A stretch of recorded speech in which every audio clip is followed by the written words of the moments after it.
And you got captured? I was listed as wounded, missing in action. Prisoner exchange had already finished. That was over. I didn't come back with the main group. The survival rate, if you were captured and wounded, was very low. My wife had the classic call from the padre who delivered the telegram. And that's all they knew till I got returned after the war was over. The Chinese general in charge of the area came down with his staff. He said, we have decided to send you back. So he said, okay, we're giving you ambulance convoy. You get it to Panmunjom. You're in charge. So I said, all right. When? Now.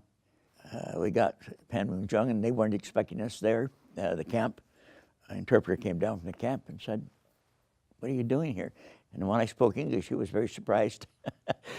So I told him. He said, oh, okay, you stay here for the night, go in the morning. Okay. So 5 o'clock the next morning, it was late, and he came along and said, okay, go. And I said, well, where am I? Have you got a map for me? He said, just go down that road. Very well. So I went down the road, and then I saw a minefield. Now remember, I'm an expert in minefields. And I saw where this minefield had been breached, and even though old tapes, camouflage tapes, let's go down this one and cross to the Allied lines. So I carefully took the ambulances down, crossed through the minefield, and the other side was an American sentry box. So he stopped. He says, "Where do you think you're going?" And I said, "Going to Corps headquarters." He said, "Well, you can't go through here." And I said, "No, get on your phone or your radio and get military escort down for me down here right now. This is going to be very dangerous." So I take these Russian ambulances into our lines. He said, "I can't do that. I haven't got any radio." He said, "You're going to have to turn and go back." I said, "If I go back, they'll shoot us." So open that barrier. Nope. I said, "Okay, got to try something else. How many rounds you got in that rifle?" He said, 10. So I said, "Okay, go and shoot the last 10 men in the last two ambulances. Then you can say you fought to your last round." He said, "You're crazy." And I said, "Yep. And I'm going to drive through your barrier too." So we got up to the barrier, and he lifts at the last minute. He says, "I hope you know what you're doing." I said, Stop the ambulance." I said, "Yes. Have you forgotten something, soldier?" He said, "What?" I said, "I told you I was an officer." So he salutes. I said, "That's better." I thought my Chinese driver was going to lose 10 pounds of sweat. Anyway, he said, "Now drive." We drove 25 miles in the rear of the Allied lines. Eventually, I saw the Provost Marshal's tactical sign.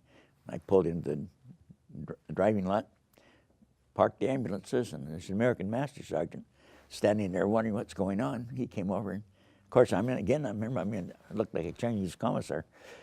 So he came over, "What's going on?" And he was surprised when I spoke English. So I told him, I said, "I'm Second Lieutenant Owen, Royal Canadian Regiment. I've got to send these ambulances and drivers back to China. There's 91 men not expected to live, including me. And that's why we're here right now. I want to see the Provost Marshal." So the Provost Marshal said, "Let's go and see this. This better not be a joke." Well, when he gets over the edge of the hill, you see these Chinese Red Star ambulances, the Chinese driver standing there, and oh my God, "Captain, get this organized." The captain I met first, and I said, "Sir, I am now turning it all over to you. It's now your command." And they put me in a vehicle along with some others. We got the vehicles organized and going off to the different countries, which is exactly like what I expected to happen, getting them off to their own hospitals and so on. And it was years before I met any of them that even had been in that again.